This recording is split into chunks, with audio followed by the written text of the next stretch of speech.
दोस्तों, मानव का स्वभाव है कि वो सुखी होना चाहता है, हमेशा आनंद की अभिलाषा करता है।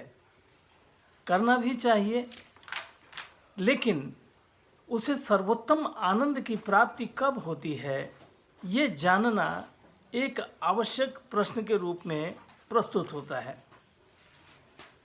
अध्यात्म की बातें मैं करता हूँ और अध्यात्म के द्वारा व्यक्ति में जन जन में चेतना फैलाने का और चेतना को विकसित करने का एक उद्देश्य लेकर के मैं इस वीडियो के माध्यम से YouTube चैनल के माध्यम से आप तक पहुंचना चाहता हूं।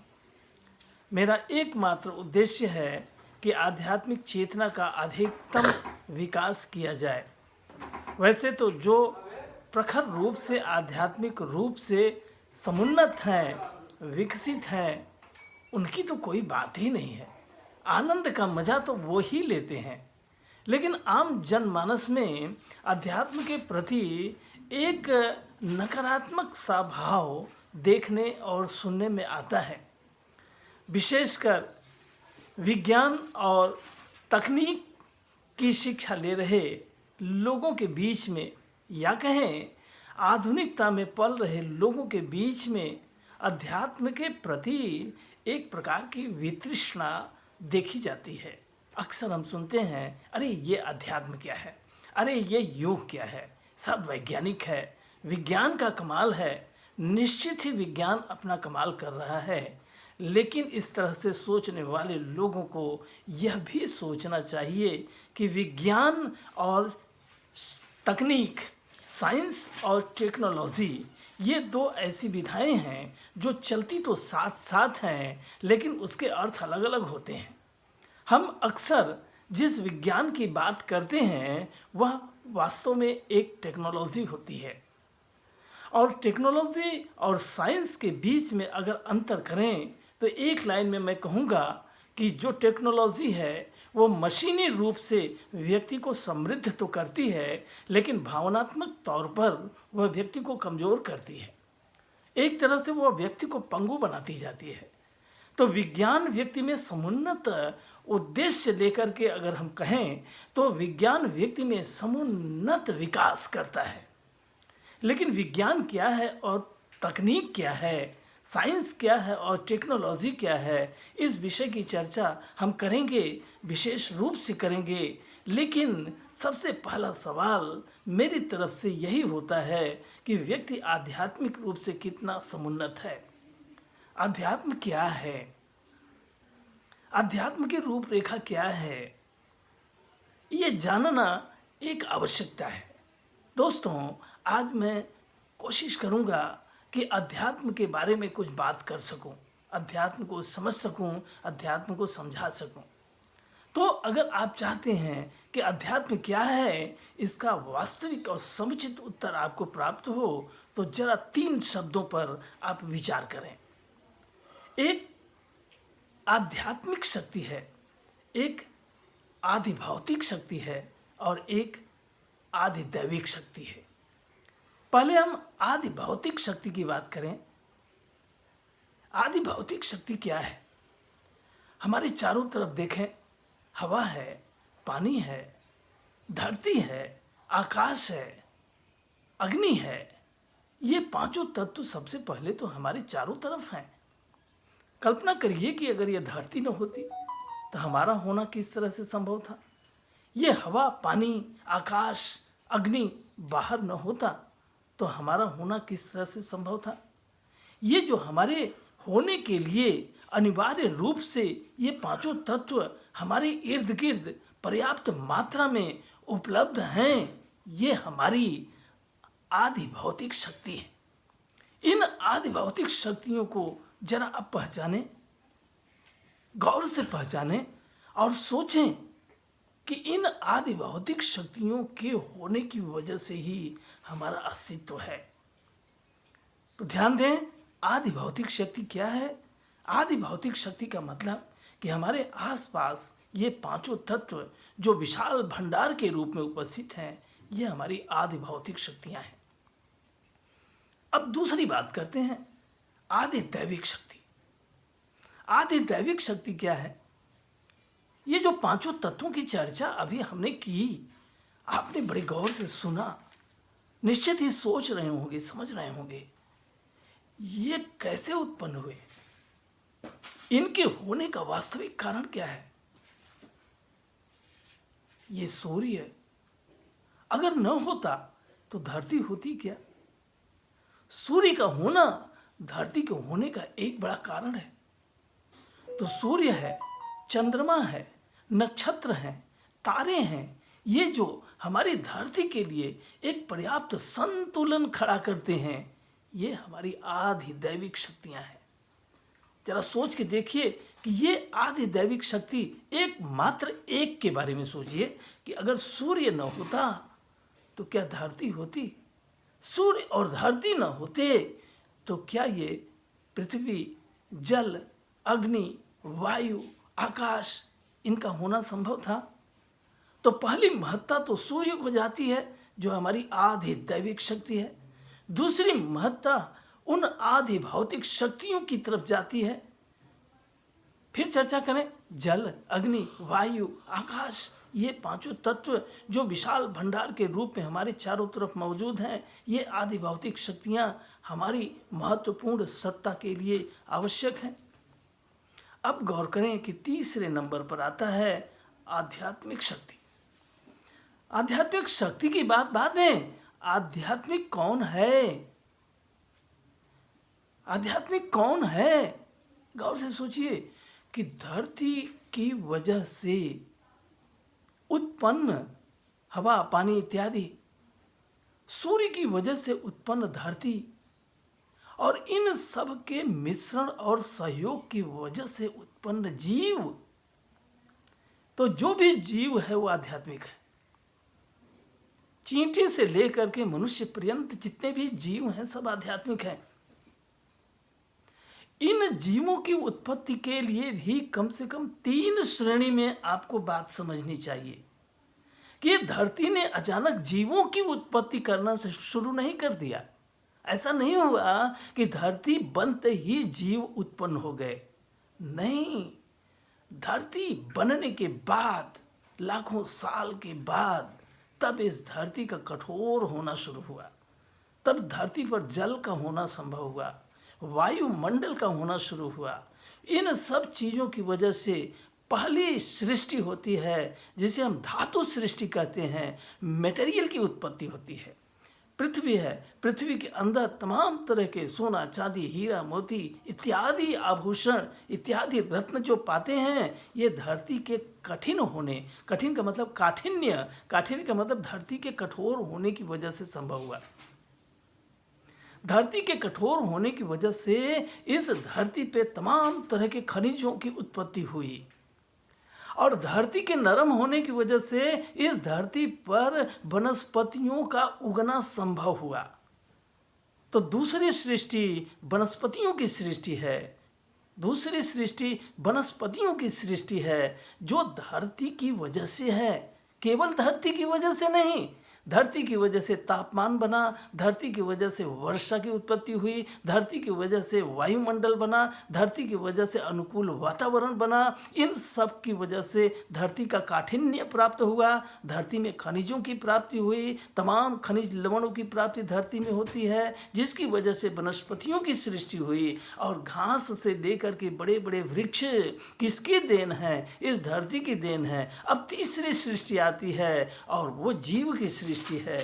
देखिए, एक मानव के अंदर की रचना देखिए। मानव खाता क्या है? अन्न खाता है। अन्न होता कहाँ है? धरती में होता है। धरती में अन्न जो होता है, उस अन्न के माध्यम से होता क्या है? आप पाते हैं प्रोटीन है, कार्बोहाइड्रेट है, आयरन है, खनिज लवण है। उस अन्न के माध्यम से व्यक्ति प्राप्त करता है, और व्यक्ति के शरीर में भी खनिज लवण पाए जाते हैं। व्यक्ति के शरीर में भी तमाम तरह के धातु पाए जाते हैं जो वनस्पतियों से आते हैं, और वनस्पतियों को धरती से प्राप्त होता है, और धरती को सूर्य से प्राप्त होता है। तो ये जो 3 का इंटर रिलेशनशिप है, ये 3 का जो आंतरिक संबंध है, इन संबंधों को जानना अध्यात्म को जानने की पहली सीढ़ी है। इन तीनों को जानना अत्यंत आवश्यक है। हम अपने होने का जो गुमान करते हैं वो वनस्पतियों के चलते हैं। क्यों? क्योंकि अन्न नहीं होता तो जीवन कैसे होता। और धरती पर जो अन्न है उसके लिए धरती का होना बड़ा महत्वपूर्ण है, और धरती के होने के लिए सूर्य का होना बड़ा महत्वपूर्ण है। तो सूर्य, धरती और व्यक्ति, सूर्य, धरती और व्यक्ति, और जोड़ें सूर्य, धरती, वनस्पतियां और व्यक्ति, और जोड़ें सूर्य, धरती, खनिज, वनस्पतियां और व्यक्ति। ये 4-5 का जो आपसी संतुलन है यह व्यक्ति के होने का अनिवार्य तत्व है। ये सब मिल करके एक व्यक्ति की रचना करते हैं, या कहें कि जीव की रचना करते हैं। और जीव के निर्माण क्रम में सर्वश्रेष्ठ मानव को कहा गया, क्योंकि मानव अपने में कुछ विशेष विशेषताओं को लिए हुए है। जैसे मानव में मन है, बुद्धि है, चित्त है, अहंकार है। मानव सोच सकता है, विचार कर सकता है, पूर्व और पश्चात की कल्पना कर सकता है, स्मृतियों का खजाना उसके पास होता है। वह सब चीज़ों को धारण करता है। कैसे धारण करता है? इस तरह से धारण करता है जैसे कि वह चाहे तो देवता हो जाए, और चाहे तो देवता हो जाएगा। क्या मतलब? आप कल्पना करके कि इस धरती पर भगवान की जो संरचना, माना कि एक ऐसा तत्व है, एक ऐसी शक्ति है जिसने सब कुछ सृजित किया है, उधर नहीं। हम जिसे भगवान कहते हैं, मानव ने जो भगवान की रचना की है, ऐसा होना चाहिए, वैसा होना चाहिए, भगवान ऐसा होता है, भगवान वैसा होता है, परम दयालु होता है, परम कृपालु होता है, सबका सहयोग करता है, सबके ऊपर कृपा बरसाता है। ये विचार कहाँ से आए? किसी जीव में, मानव के अलावा किसी जीव में ये कल्पना होती होगी कि भगवान बड़ा दयालु है, भगवान बड़ा कृपालु है, लेकिन मानव में होती है। और मानव अपने भावनात्मक जगत में आकर के इस भगवान की जो भावनात्मक रूप से सृष्टि करता है, वह पूजा का माध्यम बनाता है, पूजा का पात्र बनाता है और भगवत्ता प्रदान करता है। और धरती पर जितने भी भगवान के अवतार हुए हैं सब मानव ही तो हुए हैं। यानी मानव में भगवान बन जाने की शक्ति है। मानव में वो शक्ति है जो बहुत अपरिमित शक्ति के द्वारा जो चाहे वो प्राप्त कर सकता है। तो कैसे? अध्यात्म बतलाता है कि पहले आप अध्यात्म को जानिए। अध्यात्म का मतलब कि आपके होने का बेसिक रीजन, आपके होने का जो भौतिक गुण है, आपके होने का जो मूलभूत गुण है, वो आप जानते हैं। अध्यात्म की पहली सीढ़ी तो ये है कि आप जो हैं तो क्यों हैं, आप जो हैं वो कैसे हैं, ये अध्यात्म सिखाता है। चिंतन के द्वारा ज़्यादा सीखा जाता है। बोलने के द्वारा, पढ़ने के द्वारा, किसी अन्य माध्यम के द्वारा एक प्रेरणा प्राप्त की जाती है। लेकिन किसी प्राप्त वस्तु की, जो प्रेरणा के द्वारा आपने वस्तु को प्राप्त किया, ज्ञान को प्राप्त किया, उसको चिंतन के माध्यम से गुजारिए और चिंतन करिए और देखिए, पाएंगे कि इन शक्तियों के द्वारा हम समुन्नत हैं। अब कहता है कि अध्यात्म मानव के लिए क्या है। उपनिषद का एक मंत्र आता है, कहता है कि एकोनविंशति मुखः। ये मनुष्य, ये जीव 19 मुखों का स्वामी है। मुख का मतलब क्या हुआ? मुख का मतलब वह द्वार जिसके द्वारा आदान प्रदान की क्रिया होती है। तो हमारी जो 5 ज्ञानेंद्रियां हैं, हमारी जो 5 कर्मेंद्रियां हैं, सोचें, विचार करें। 5 ज्ञानेंद्रियां, आँख के द्वारा आप देखते हैं, दृश्य को ग्रहण करते हैं, आँख दृश्य का भोजन करता है। कान के द्वारा आप सुनते हैं, सुमधुर ध्वनि को सुनते हैं, और कान आपके श्रवण के माध्यम से श्रव्य पदार्थों का श्रवण करता है, भोजन करता है। नाक के द्वारा आप गंध लेते हैं, नाक गंध का भोजन करता है। और इसी तरह से त्वचा स्पर्श का भोजन करता है। ये जो 5 ज्ञानेंद्रियां हैं, इन 5 ज्ञानेंद्रियों को अगर पर्याप्त भोजन आप न दें, आँख को पर्याप्त दृश्य न दें, कान को पर्याप्त श्रवण न दें, मन चाहे धुन को अगर कान के द्वार तक पहुँचने न दें तो कान बेचैन हो जाता है। नाक पे गंध न लगे, गंध के लिए नाक बेचैन हो जाता है। स्पर्श के लिए त्वचा बेचैन हो जाती है।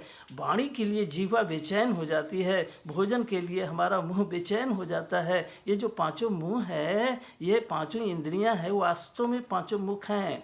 इन 5 इंद्रियों के द्वारा ही हम जीवन का आनंद लेते हैं। एक भी इंद्रिय घायल हो जाए, एक भी इंद्रिय बाधित हो जाए, एक भी इंद्रिय अपंग हो जाए तो आप कुछ अभाव सा महसूस करते हैं। ये 5 आपके मुख हैं। 5 कर्मेंद्रियां हैं, हाथ के द्वारा लिखते हैं, काम करते हैं, पकड़ते हैं और किसी भी प्रकार का जो बलपूर्वक काम करना चाहते हैं वो हाथ के द्वारा, पैर के द्वारा चलते हैं इत्यादि। ये 5 कर्मेंद्रियां हैं, ये मुख हैं, चलने का आनंद प्राप्त करते हैं, पकड़ने का आनंद प्राप्त करते हैं इत्यादि। और 5 आपके 4 अंतःकरण हैं, मन, बुद्धि, चित्त और अहंकार। इस तरह से 19 मुखों के बारे में जानना। ध्यान रहे, कम शब्दों में, कम समय में अध्यात्म का पूरा ज्ञान नहीं परोसा जा सकता। हम सिलसिलेवार तरीके से छोटे छोटे वीडियो के माध्यम से हम इस अनंत सागर का अवगाहन करने की कल्पना करते हैं और इस बात का आश्वासन देते हैं कि अगर आप इस अनंत सागर के अवगाहन के अभियान में आप अगर मेरा साथ देते हैं तो निश्चित ही कुछ ही दिनों के बाद आपको अध्यात्म का बहुत अच्छा अनुभव होना शुरू हो जाएगा और आनंद की अभिलाषा जो आपकी हमेशा से है वह पूरी होने लगेगी। आनंद से आप पूरित होने लगेंगे। अध्यात्म की तो वो शक्ति है। हम पहले इन बातों पर विचार करें। अभी तक मैंने जो कहा 19 मुखों के बारे में आप सोचें, यानी 19 द्वारों के बारे में आप सोचें और कैसे मानव की सृष्टि हुई, कैसे मानव बना। जो मैंने 3 प्राकृतिक माध्यमों से आदि दैविक, आदि भौतिक और आध्यात्मिक तरीके से इन बातों को परोसा, इस पर आप चिंतन करें और फिर अगले वीडियो में हम इसका और विश्लेषण करेंगे। ये तो अनंत सागर है। इस अनंत सागर की 2-4 बूंदें ही अगर हमें मिलती रहें तो ये आनंद की वर्षा तो होती रहेगी। एक एक बात में आनंद की वर्षा होती है। ये भक्ति की बात होती है, भक्ति रस की बात होती है। आप इस आनंद से सराबोर हों, मैं आपको आनंद से सराबोर कर सकूं, ये मेरे लिए सौभाग्य का विषय होगा। आज बस इतना ही। हम चाहेंगे कि आप इस विषय पर और चिंतन मनन करेंगे और मेरे अगले वीडियो के लिए तत्परता के साथ प्रस्तुत रहेंगे। धन्यवाद।